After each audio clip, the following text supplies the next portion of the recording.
Hello everyone, welcome back to my channel. তো এই ভিডিওটা অনেক দিন আগেকার, আমি যখন বাড়ি গিয়েছিলাম মানে বহরমপুর গিয়েছিলাম তখনকার। তো বহরমপুর বাড়িতে মা আগে থেকেই বলছিল যে পালং শাক হয়েছে।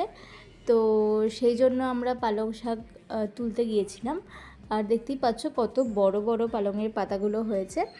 মা বেশি যত্ন করেনি, তাই জন্য এইটুকুতেই লাগিয়েছিল আর এইটুকুই হয়েছে। বাট আর একটু যত্ন করলে হয়তো আরও ভালো হতো।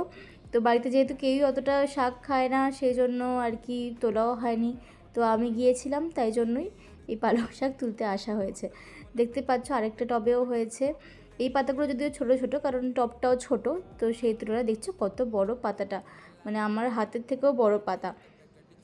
তো খুবই ভালো ভালো শাক হয়েছিল। এরপরে রয়েছে দেখো গন্ধরাজ লেবু। এই গাছটা আমাদের অনেক দিন পুরনো আর অনেক ফলন দিয়েছে। তো দেখতেই পাচ্ছ কত বড় বড় লেবুগুলো হয়েছে।